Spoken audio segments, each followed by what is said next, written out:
अभी हाँ बोल दे, कल मैं बिल लेकर आ जाऊं लोकसभा के अंदर और पूरे देश भर के विधानसभा और लोकसभा के चुनाव साथ, मुझे कोई आपत्ति नहीं है माननीय।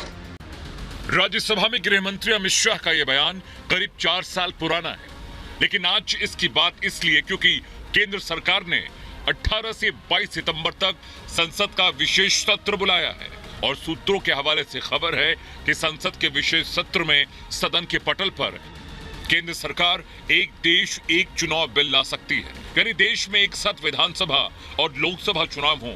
इसके लिए संसद के दोनों सदनों में बिल लाया जा सकता है।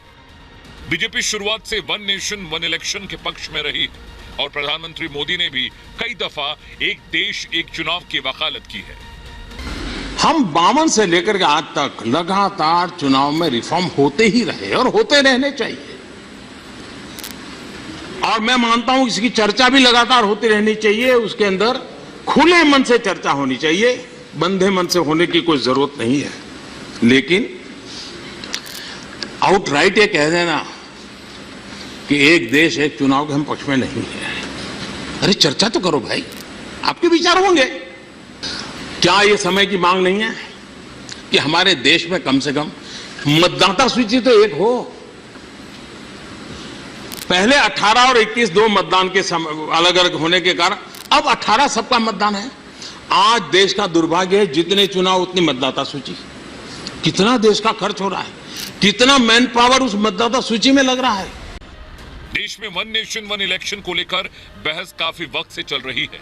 सरकार इसे लागू कराना चाहती है और इसके पीछे तर्क है कि एक साथ लोकसभा और विधानसभा चुनाव कराए जाएंगे तो खर्च कम होगा, चुनाव के वक्त जो विकास कार्य रुक जाते हैं वो नहीं रुकेंगे, प्रशासनिक लागत कम होगी।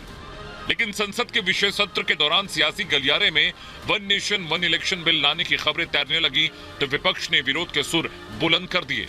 मोदी जी की घबराहट साफ तौर पे दिखाई पड़ रही है। 3 राज्यों के चुनाव बीजेपी हारने जा रही है, जिससे ये वन नेशन वन इलेक्शन की बात कर रहे हैं। और सरकार के मंत्री भी अमित शाह जी से बातचीत करके इस प्रकार की चर्चा कर रहे थे कि चुनाव पहले हो सकते हैं, चुनाव पहले कराए जा सकते हैं।